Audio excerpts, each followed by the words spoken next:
Welcome to Taking Stock. I'm Amanda Lang. Coming up this week, a special look at your finances, including managing your debt so there's something left to save, the best returns on your money and making sure you have enough of it, plus doing good while making good. Ethical investing is still a thing. That's all ahead. First, a look at the state of savings and debt for Canadians by the numbers. At the end of last year, Canadian household net worth rose 1.4% to a total of $17.5 trillion, according to StatsCan. It's the fourth consecutive quarter of growth. But rising debt is also part of the story. For the first time, our collective debt exceeded $3 trillion at the end of 2024, and of that, non-mortgage debt rose 31.8% from the year before. As debt rose faster than income gains, debt-to-income levels also inched higher. At the end of last year, Canadians owed $1.73 in debt for each dollar of disposable income. And household savings took a hit at the end of the year to 6.1%, but our investments in markets was strong, with net acquisitions of mutual funds hitting $52.6 billion, a high point since 2021. Along with investing in homes, growing savings in the market is an important part of a retirement plan. The longer-term average return on the TSX was 9.3% a year between 1960 and 2020, and on U.S. equities, about 10.6% over the same period. The biggest risk to investment returns is inflation. For instance, that U.S. return of 10.6% over 60 years shrinks to 6.3% a year after inflation. How much wealth we accumulate varies, as you might expect, by age. Under 35 years have a net worth of $159,100. By 45 to 54, that's risen to $873,400. And by retirement age, $738,900 on average. Debt is a reality for most Canadians, and increasingly we're going to carry that debt into retirement. So how can we make the best plan? Bruce Sellery is CEO of Credit Canada and a personal finance author and expert. Bruce, thanks for being with us. My pleasure. Let's start right there. A lot of older people have debt. How big a problem is that in Canada? It's a huge issue. The number is alarmingly high, no matter which one you look at. So the average outstanding credit card debt in Canada, $4,500.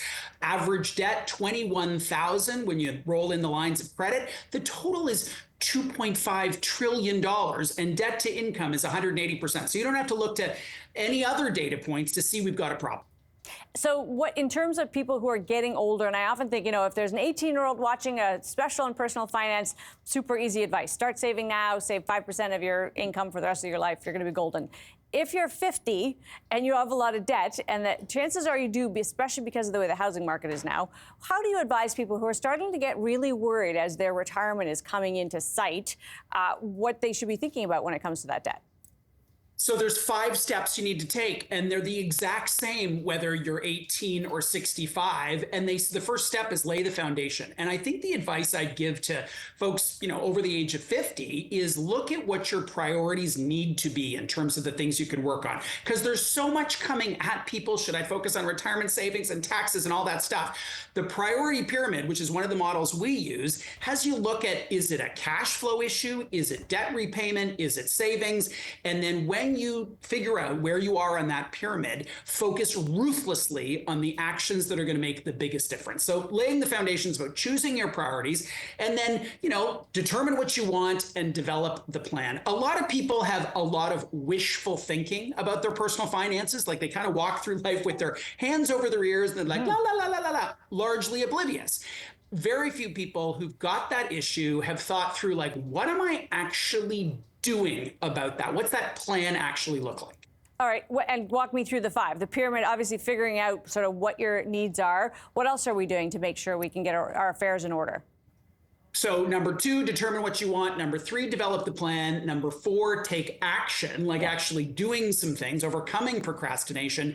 And number 5 is about staying engaged. I think the biggest thing that people think they do or think they want to do is around budgeting. And we've got a method that's not quite budgeting. It's called sustainable spending. Analyze, brainstorm, change. And I think this is good discipline for young Canadians, older Canadians, people at the high end of the income, people at the low end of the income, to understand what's coming in and where is it going out. That's the A. The brainstorm is, what could I do differently? How could I increase income or cut expenses?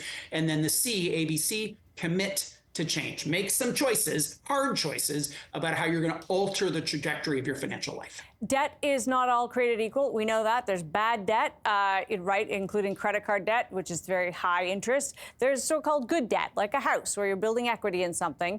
It does make a difference what people have. Do you worry that more people will own less of their home as they get older just because of the way the housing market is shaping up? Yeah, I think that for sure that is a question. I challenge you on the good versus bad paradigm, though. I don't agree. I think you've got debt that works for you and debt that doesn't work for you. And you've got people who've got a ridiculous mortgage that might fit in the good debt category, but it's actually not what works for them. It's not the right choice. So let's also remove any judgment or shame around the debt that people have, because often they will make a shortcut to, oh, I've got bad debt, I'm a bad person.